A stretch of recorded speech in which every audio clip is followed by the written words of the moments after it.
I'd like to go over the basic tenets here, just for anybody who's never seen the show or who has never read Spengler before.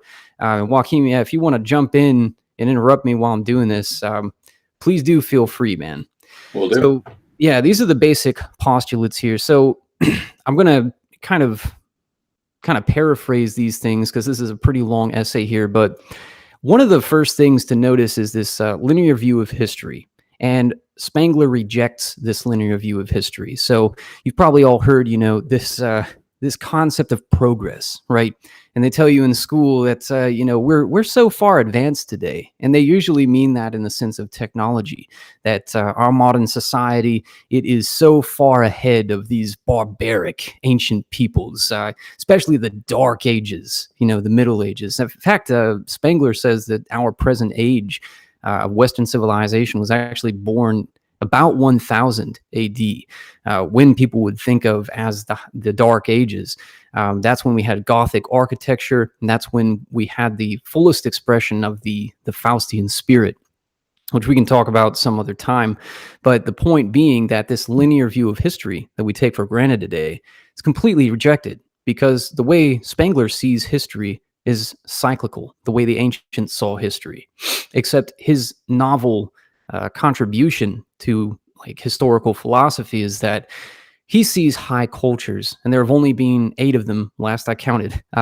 He sees them as organic entities. So they have a life and a birth and death cycle, and they are cyclical movements of history.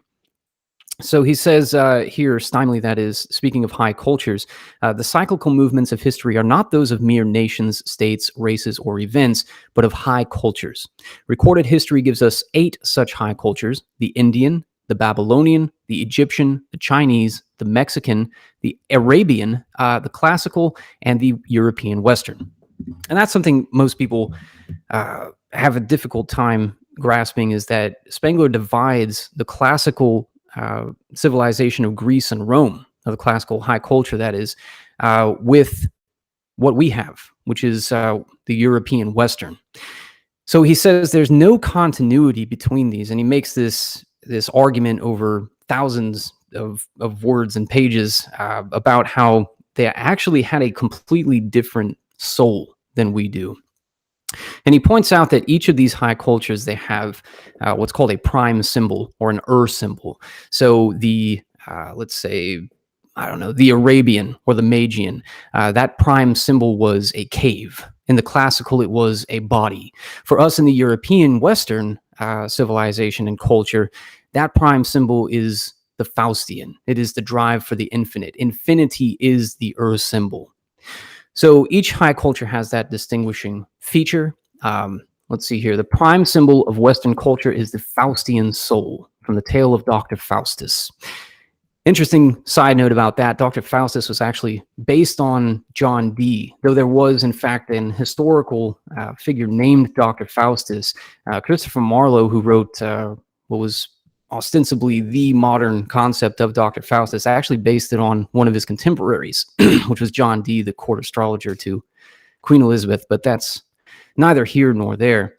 The interesting thing about Spengler's organic development theory of high cultures, he says, high cultures are living things, organic in nature, and must pass through the stages of birth, development, fulfillment, decay, and death. Hence a morphology of history. All previous cultures have passed through these distinct stages, and Western culture can be no exception. In fact, its present stage in the organic development process can be pinpointed. So Spengler makes this argument that all of these other high cultures, they have gone through this exact life cycle. The reason he named his book The Decline of the West was because we were in the civilization phase, which he distinguishes from the culture phase. In other words, we are already in decline back in the 30s when this was written. I would argue that we've already gone out and that it's our task to create a new high culture, but we'll talk about in the book that's coming out later this year.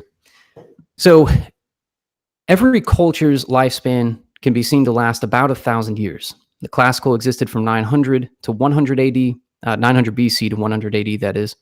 The Arabian from 100 BC to 900 AD. The Western from 1000 AD to about 2000 AD. However, this span is the ideal in the sense that a man's ideal lifespan is 70 years, though he may never reach that age or may live well beyond it. The death of a culture may, in fact, be played out over hundreds of years, or it may occur instantaneously because of outer forces, as in the sudden end of the Mexican culture, which is when Cortez and others came in and just wiped it out. So that's the point of this show, is to talk about the decline and fall of the West. For those who believe it is still in decline, we're chronicling that. I think it's already over, but we can have that discussion some other time. So, well, I think that it is kind of central to the discussion, though, of because we're going to get into the age of Caesars, which I think is a very interesting and important concept here, because this decline, right, when the Roman civilization kind of hit that period, it not only wasn't a rapid thing, right? People think, oh well, Julius crossed that river, and then all of a sudden that was it, right? It was done. But there was obviously this huge buildup, the Gracchus brothers, the tyranny of Sulla, and then even after that, it wasn't resolved until basically the end of Augustus's rule. There is a large transitional period, and I would argue that we're in a similar transitional period, right? We've seen some really, huge changes. When you talk about the Western civilization, well, Western civilization is somewhat unique to the other ones, and I know that Spengler addresses and says that it's not it has to be an exact thing, right? But the discovery of the New World and the relations that created, that certainly altered the evolution and the path of it. So. Yeah, I think it was a natural extension of what was already going on. It's definitely probably our best expression of that Faustian spirit. But you're right. I mean, some like Steinle had said here in this essay, sometimes it can be instantaneous, as the Aztec culture and the Incans, or sometimes it can drag out over several hundred years, as the Romans did.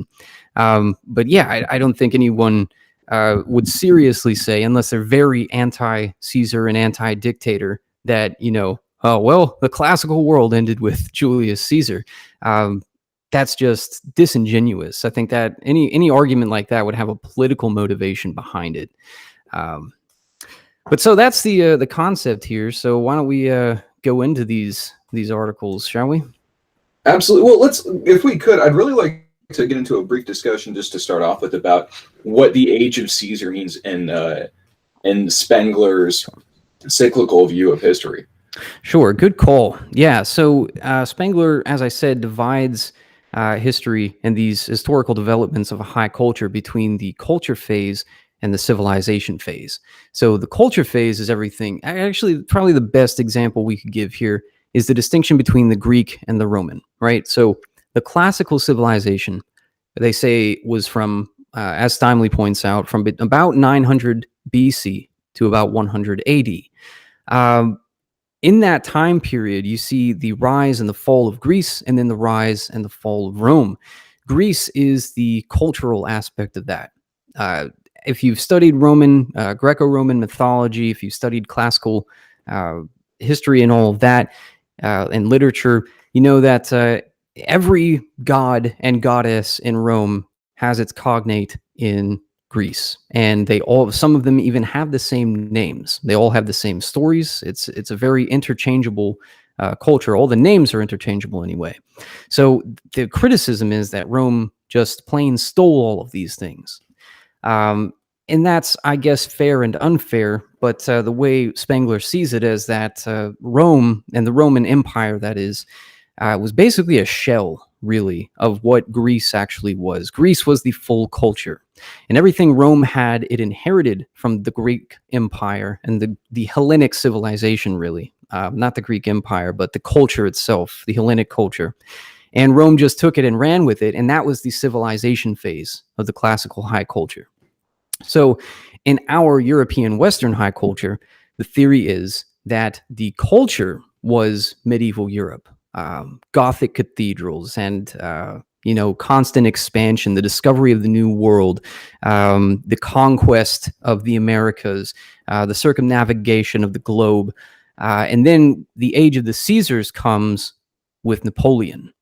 Because at Napoleon, there really was a turning point in all of Europe, which we've never gone back on. It's what Spengler might title, the the age of pure politics, where everything is mechanical. It is all about politics. It is all about money. You see the rise of democracy, something that we haven't seen the end of that trend quite yet.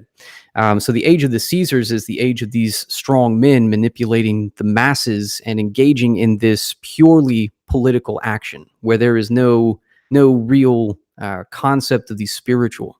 Like, you think about Napoleon's reign specifically, and he's got the Concordat with the Catholic Church. He's not a Catholic person. Napoleon was notoriously a-religious, right? And a lot of these strong men in recent history since Napoleon, they're not necessarily the most religious. The Christian, milieu, or whatever you want to call it, je ne sais quoi, was kind of the foundation of that infinity symbol of the Western spirit. The Gothic architecture being the best example of that, because the steeples, they rise up into heaven. The cathedrals face the east for the rising sun. The way all of these buildings were determined, it was an expression of that Western soul. And we see now, since Napoleon, that whole spiritual aspect of things, it's kind of like Rome taking and inheriting everything from Greece and just running with it. It's more like a shell, and the essence of it is back there in the past. So that's the age of the Caesars we're in now. Some might argue that Hitler, Mussolini, Trump, all these people who have been strongmen leaders, they are the Caesars that Spengler was talking about and predicting.